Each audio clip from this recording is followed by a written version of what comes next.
Viking Preparedness. I am Pastor Joe Fox. Let's talk a little bit about martial law. And before we do, I'm not wearing these sunglasses to be cool. I'm wearing them because the sun is in my eyes. If you want to see my eyes, look at any of my other videos. Let's talk about martial law. If you haven't already seen my video, Martial Law, Jade Helm, Do the Math, go back and watch that. I think we can all agree that nobody wants to live under martial law, right? I think most of the powers that be don't want to have to enact martial law. Martial law is a bad thing. Things get chaotic, things get out of hand, and so the powers that be clamp down and put martial law. Let's look at Katrina. A lot of people hold up Katrina. And when I say martial law, I don't necessarily mean that the Army, Navy, Air Force, or Marines has been sent in to do law enforcement functions. Like the judge who was trying to talk about pornography, he said, I can't define it, but I know what it is when I see it. Hey, when guys are out there dressed up like wannabe commandos with armored cars and they are restricting the liberty of Americans who aren't doing anything wrong, that's martial law. Right? Okay, I think we all can kind of understand that. So you look at Katrina. There's two ways to look at Katrina. The one way that all the comments on my Jade Helm video are looking at, they went house to house and took guns from people. That was a bad thing. Most of the people, probably the vast majority of the people they took guns from needed those guns then more than at probably any other time. The people and this was in New Orleans for the most part, many people in New Orleans were going crazy, right? Just going nuts. It was chaos out there. There were shootings and lootings and oh my. And so people needed guns to protect themselves, and the response of law enforcement was to go in there and take them from people. Now, that's a bad thing. And the powers that be said, yeah, they recognize that as a bad thing, and it'll never happen again. Well, I think things got a little bit out of hand during Boston, too, didn't they? I don't know that they took anybody's guns, but they definitely violated Fourth Amendment there, right? So martial law is bad. And nobody wants to live under it. I think I said that. It's early. So what are the responses to martial law? Because I still stand by my statement that they cannot declare martial law over the entire United States. There's just not enough resources to do it. People respond to that. It only takes, one guy with a machine gun to kowtow 1,000 people or something like that. Yeah, if those people want to be kowtowed. But to what point? At some point people say that's enough. And Americans, we are a fighting people. I have not been following closely, but I just started reading really yesterday about this miners BLM standoff up in Oregon. My take on it, and again, some of y'all know a whole lot more about it than me, and I guess there's a lot of videos on it. Unfortunately, I don't get to watch a whole lot of videos because I'm not online. But my take on it is BLM said they were going to come in and take over some long-standing miners' claims and burn down their shacks and stuff like that. And the miners said, oh, heck no, you're not. And so the BLM served them some kind of cease and desist order and said, you've got X amount of time to be gone. And the militias and the, who are those people? Patriot Guard? No. Who was it? Somebody. You guys will know, everyone will say about it. Some group of people Oath Keepers came in, started flooding in, right? The message went out, people started flooding into that region, and then BLM backed down. I say good. Somebody asked me just the other day, what do I think about Oath Keepers? I'm really not political. I don't really care about politics because I think we've lost. But I think in this instance, that was good because I do believe BLM would have gone in there, taken that land, and burned down those shacks or cabins or whatever they are. So the militia, the people, backed down the government right there in a case where I think that was a good thing to do. So who learned from that? Everybody. Right? Not just the militia, not just the Oath Keepers, the people, the BLM and others. Marshals, U.S. Marshals, and FBI are looking at that and doing lessons learned on that. And in that case, that would have been like a mini case of martial law. But they can't do that everywhere. There's just not enough resources to do that. There's only so many SWAT teams. I mean, that's the reality. Having said that, let's say something terrible. Oh, one more thing about Katrina. So we looked at it, it was bad that martial law was declared and they went in and took guns. Look at it from another aspect, though. I mean, honestly, and I tell you guys all the time, try not to emote, try to think. Try not to emote, try to think. It's very difficult for some of you, especially the 17-year-olds living in their parents' basements. Yeah, I'm still a little bit irritated at some of y'all. But seriously, think about this. What if you are the governor of, or the mayor? You know, I'm not sure who asked for the assistance, but you are a person, an elected official in charge of New Orleans. And chaos happens. Katrina comes in, does a big wham wham on them, and some bad elements start taking advantage of that and start burning stuff and looting stuff and doing that kind of thing.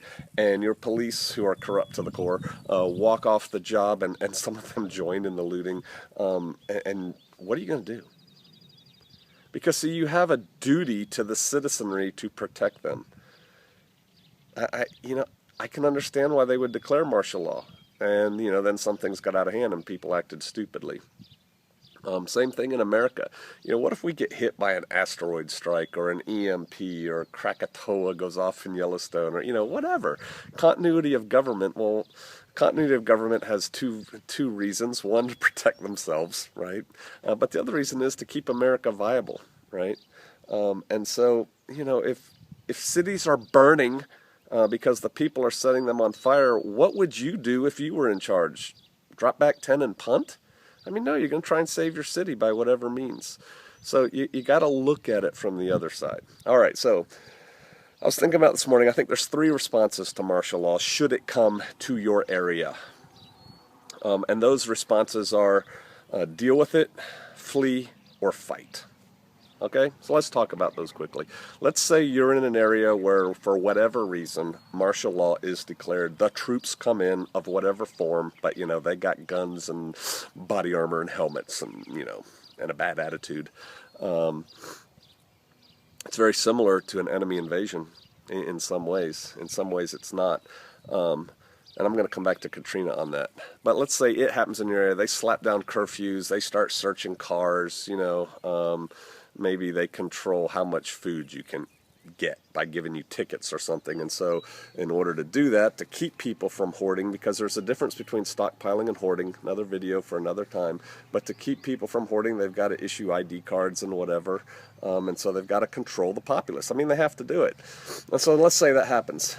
Well, one thing you could do is just deal with it. I mean, you could, right? You could line up and get your temporary ID card and your little wristband and line up for water and food, and don't go outside once it gets dark, and stay in your house and, hope that everything gets better. It's a viable strategy, and I guess I'll go there right now because we're going to go to resisting it here in a second.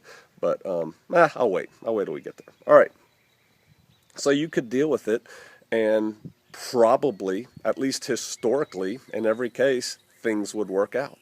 Eventually, they would. And you would probably be okay. I think probably a better option is the second option is to flee. Leave.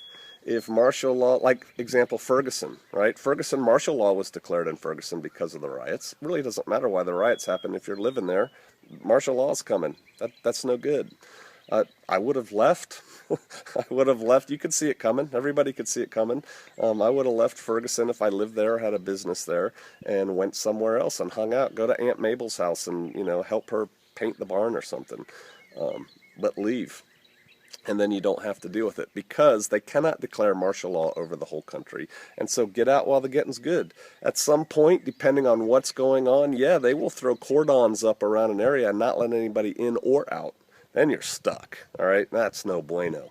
And so if you're going to leave early. I think that's a great option. Something else you can do is leave now, right? They are not going to declare martial law in my part of the Ozarks for any reason. It ain't going to happen. There's no resources there. There's not enough people there to bother with. There's no resistance movement starting up there that, would make them be a pinprick on a map that somebody has to go deal with. There's just nothing going on except some poor farmers, cattle people. It's just not going to happen. And so I really encourage y'all to move now. Move away from those areas with the potential for martial law. All right, so you could deal with it. You could flee either, during it, right immediately before it, or preferably now. Leave those areas. It's still a free country. You can still move where you want to, and yes, you can get a job despite the job figures. You may not get a job making $80K, but you can get a job. I know, another tangent, right? All right, let's look at the other one. Resisting. You could resist martial law. You certainly could. And I guess now that's where I'll come to this. You know, when they were going house to house taking guns in Katrina, that was unconstitutional. We know that, right? That was wrong. And should that have been resisted? Let's just put it that way. And when I say resisted, I mean with force, with violence, right? Shooting back. Well, what would have happened if people had? Where would those people be today? In debt or in jail. But at least they die free. Well, look at them now. The people who didn't resist are free now and have their guns, I think. Maybe they didn't give them back, but I bet you they did. And if not, you can buy more and still be free and move to Montana, right? You really got to think about resisting. There is a time to resist. There certainly is a time to resist. But you got to be smart and you got to think, not emote, right? How do you resist martial law?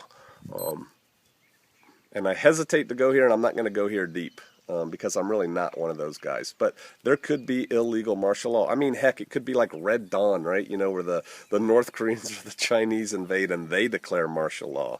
I prefer to think of it in those terms, quite frankly. But the bottom line is this. They are used to a non-resisting people, but they are ready for resistance. And the way they, because it's a military tactic, the way they are going to deal with resistance is with a 40-pound sledgehammer, right? Because you want to make an example of people right out of the get-go. So, excuse me, you know, if somebody comes and they say, you know, knock, knock, knock on the door and they're coming to take the guns and you start shooting, you know, your AR out of the back window or something, oh, Lord. You know, 50 guys in tanks and helicopters are coming to your house, and you're not going to win. You're going to die. I mean, it's just bottom line. You're going to. And then they will make sure that everybody sees that, and everyone will know, ooh, if I resist, they're going to hammer me. And so, oh, what is to be done? Resistance is futile. That's the message they're trying to get across, that resistance is futile. But resistance is not futile. The problem is most Americans, and even, yes, those in the Patriot Party, are very selfish. They're very me-centered, and they're like me, me, me, me, me, me. They're also, there are a lot of talk and there are not a lot of action. Like I said, I was surprised at what happened with the BLM thing, and that might have been a good thing. I think Bundy Ranch may have, and again, I didn't follow that. I'm not political, but didn't a whole bunch of militia people show up and then ended up and they just stood down? Because it wasn't worth the fight that was coming. You got to make it not worth their while. All warfare is really warfare of the mind. Right? It really is. It's a test of wills. How far are you willing to go? The reason guerrilla warfare works when it does is because they just tire out the oppressor, the enemy, the people with the the big guns and the big tanks. Because guerrilla warfare is warfare of the weak. Right? It is. If they don't have their own tanks and therefore so they resort to guerrilla warfare, and it wins because they've got more willpower. All right? And it's just like, man, it's just not worth it for us to go out here and fight anymore. And so what you have to do if you're resisting something like that is fight for your neighbor. Not even your neighbor, you got to fight for the next town, as shown in the Bundy Ranch and I guess this BLM thing. You know, people left their homes and went there. Cool. That's how you got to do it. Because if you wait till they come to your house, I tell people in another video, you don't defend your home from your mailbox. If you do that, you've already lost. You have lost, right? If you wait till they're at your house, you've lost. And so if you're going to resist, you got to resist early, and you got to help other people, and you got to think about flanks. You know, when there's 4 guys kicking in the front door and 4 guys kicking in the back door and a perimeter of guys going out, that perimeter is only so big. What happens if that perimeter gets attacked from the outside? Ooh, different problem, right? And that's about as far as I want to go with that.